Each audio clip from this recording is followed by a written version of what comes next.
नमस्कार दोस्तों, सर्वमंगल मांगल्ये शिवे सर्वार्थ साधिके शरण्ये त्र्यंबके गौरी नारायणी नमोस्तुते।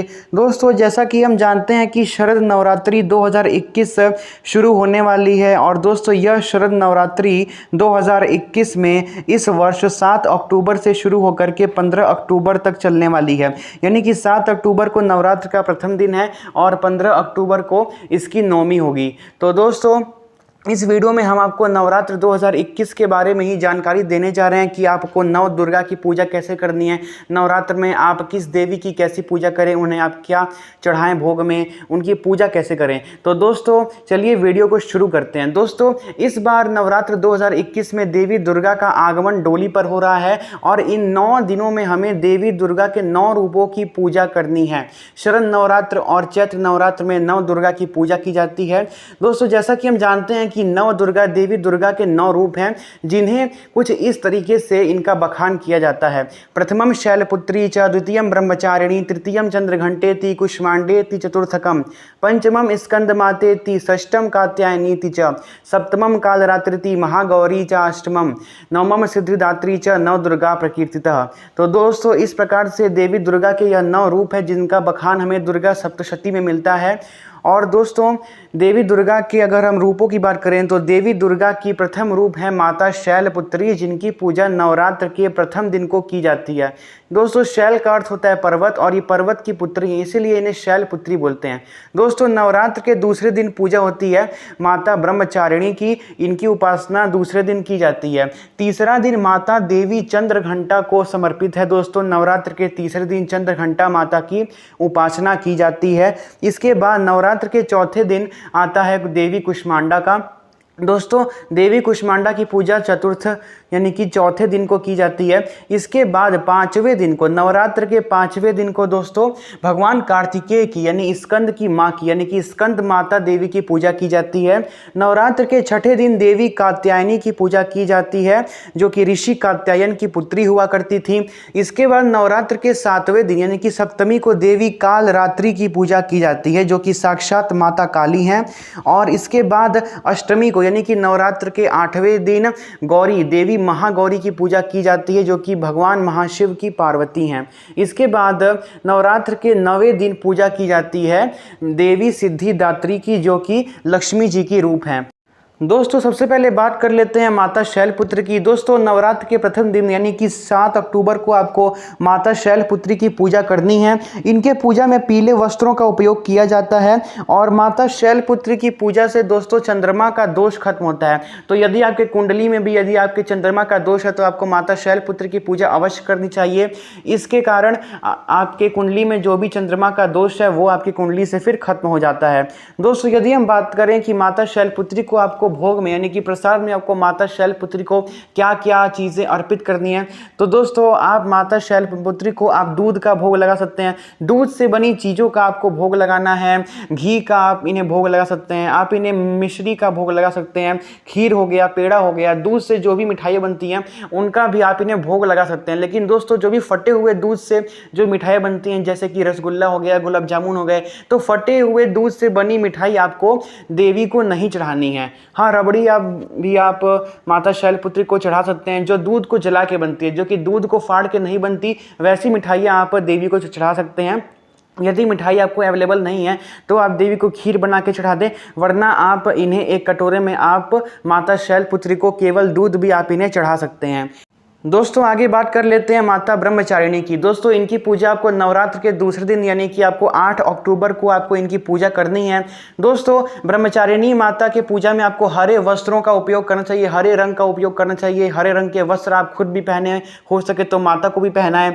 अब हम बात करते हैं ग्रह के बारे में। तो दोस्तों, माता ब्रह्मचारिणी की पूजा करने से आपके मंगल ग्रह के जितने भी दोष हैं वो खत्म होते हैं। मंगल ग्रह अगर आपकी कुंडली में आपको परेशान कर रहा है, अगर दोष है आपके मंगल ग्रह में, तो वो माता ब्रह्मचारिणी की पूजा से खत्म होता है।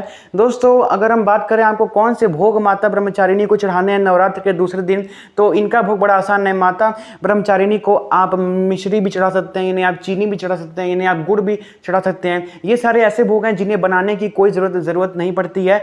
दोस्तों इसके बाद आप माता ब्रह्मचारिणी को आप पंचामृत तो ज़रूर चढ़ाएं। दोस्तों पंचामृत भी आपको माता ब्रह्मचारिणी को बना के ज़रूर चढ़ाना चाहिए। इससे आपके मंगल ग्रह के दोष बहुत जल्दी आपके कुंडली से खत्म होते हैं।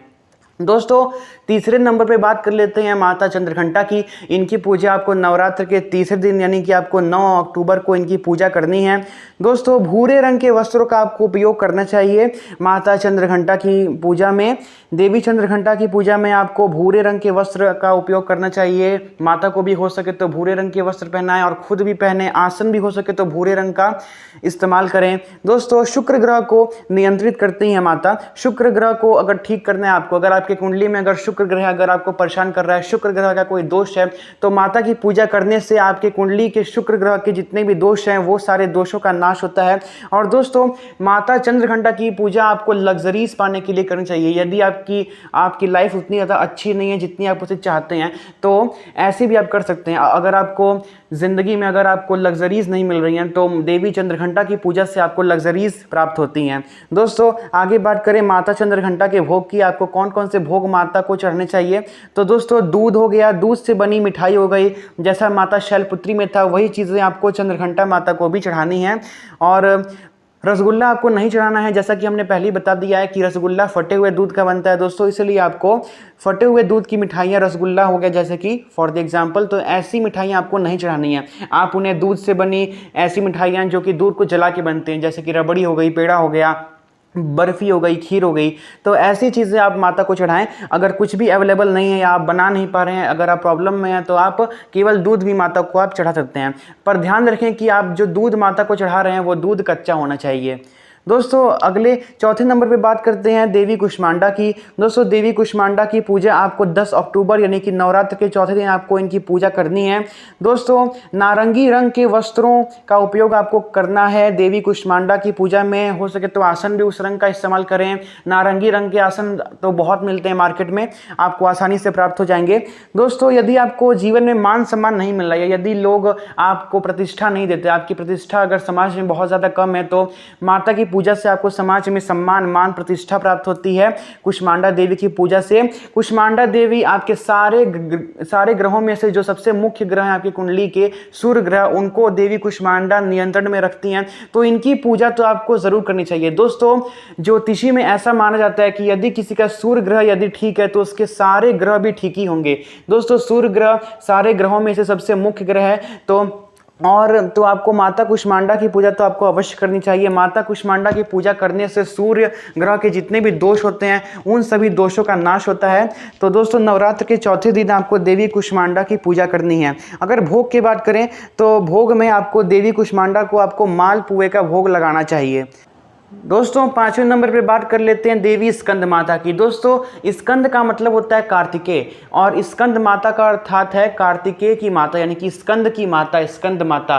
दोस्तों यानी कि ये कार्तिकेय भगवान की माता है, यानी कि ये एक तरीके से भगवान शिव की पत्नी है और ये माता पार्वती हैं। इनकी पूजा आपको नवरात्र के 5वें दिन यानी कि आपको इनकी पूजा 11 अक्टूबर 2021 को आपको इनकी पूजा करनी है। दोस्तों यदि हम इनके पूजा में बात करें तो दोस्तों माता के पूजा में आपको सफ़ेद वस्त्रों का उपयोग करना चाहिए। आप खुद भी सफ़ेद वस्त्र पहने, हो सके तो माता को भी पहनाएं, और आपको आसन भी हो सके तो सफ़ेद रंग का ही आपको प्रयोग में लाना है। दोस्तों बुध ग्रह को नियंत्रित करती है माता। यदि आपके कुंडली में अगर बुध ग्रह के दोष हैं, बुध ग्रह यदि आपको परेशान कर रहा है, बुध ग्रह यदि आपका कुंडली में ठीक नहीं है, यदि आपका बुध ग्रह कुंडली में कमज़ोर है, तो ऐसी चीज़ों को, ऐसे कष्टों को माता दूर करती हैं, माता स्कंद माता।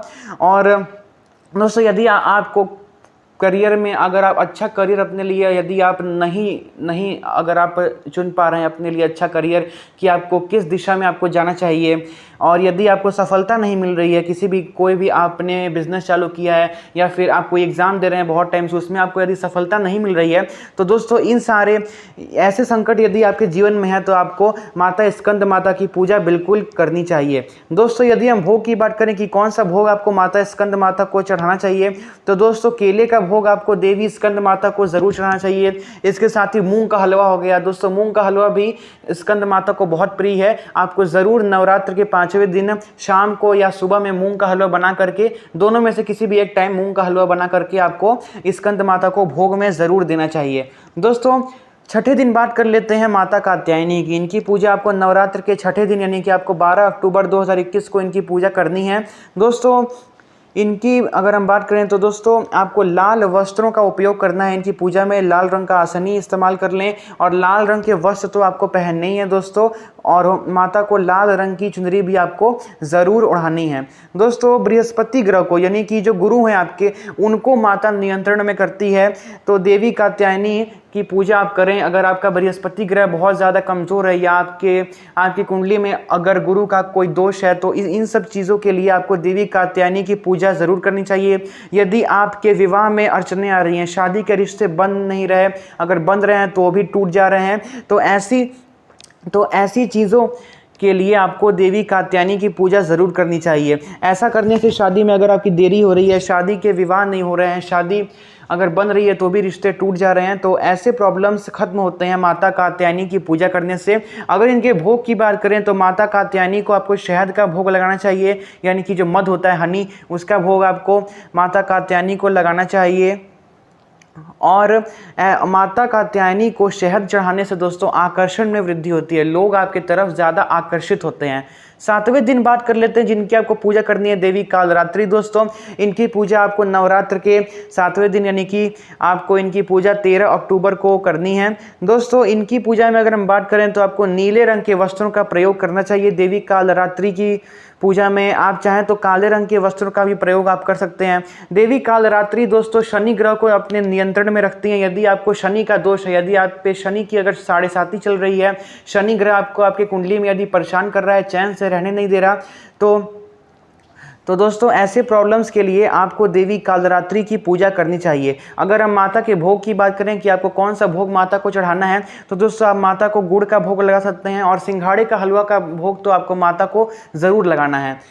दोस्तों 8वें नंबर पे बात कर लेते हैं माता महागौरी की। दोस्तों देवी महागौरी की पूजा आपको नवरात्र की अष्टमी को यानी कि नवरात्र के 8वें दिन यानी कि 14 अक्टूबर को आपको इनकी पूजा करनी है। माता के पूजा में आपको गुलाबी रंग के वस्त्रों का उपयोग करना है, खुद भी पहनने, उसका आसन भी इस्तेमाल करें, माता को भी गुलाबी रंग के वस्त्र अगर संभव हो तो पहनाएं।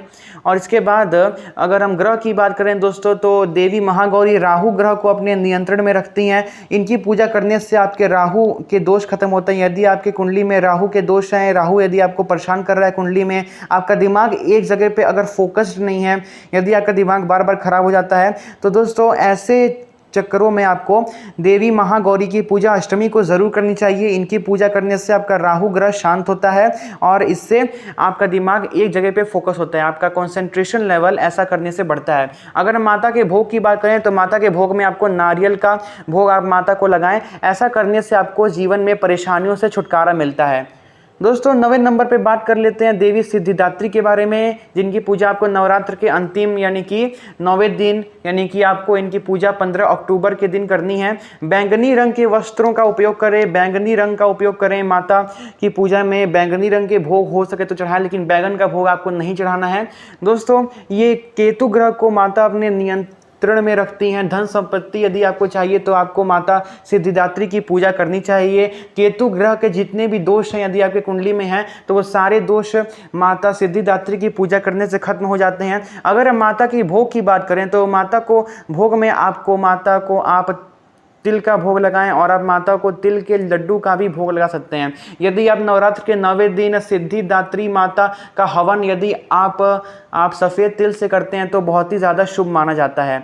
और दोस्तों इसी के साथ अगले दिन 16 अक्टूबर 2021 को आपका नवरात्र खत्म हो जाएगा। उस दिन आपकी विजयदशमी है, जिस दिन आपको व्रत का पारण करना है। यदि आपने नवरात्र के 9 दिन का व्रत किया है तो, यदि आप नहीं कर पाते तो आपको नवरात्र के प्रथम दिन आपको व्रत ज़रूर रहना चाहिए और नवरात्र के 8वें दिन यानी कि अष्टमी को आपको व्रत ज़रूर रहना चाहिए। ये 2 दिन भी अगर आप रहते हैं तो भी बहुत माना जाता है। यदि आप 9 दिन रह रहे हैं तो फिर तो बात ही क्या है, लेकिन अगर आप नहीं रह सकते 9 दिन तो आपको पहले दिन और 8वें दिन आपको व्रत ज़रूर रहना चाहिए। दोस्तों इसके साथ ही 16 अक्टूबर को आपका नवरात्र खत्म हो जाएगा। उस दिन आपकी विजयदशमी है। तो दोस्तों आज की इस वीडियो में हमने आपको नवरात्र में देवी दुर्गा के 9 रूपों के बारे में बताया, उनकी कैसी आपको पूजा करनी है उस बारे में बताया। तो दोस्तों आज की इस वीडियो में सिर्फ इतना ही। आगे हम आपको और भी वीडियोस नवरात्र से जुड़ी हम आपको देते रहेंगे। तब तक के लिए हमारे चैनल धर्मचक्र को ज़रूर सब्सक्राइब कर लें। वीडियो देखने के लिए आपका बहुत बहुत धन्यवाद।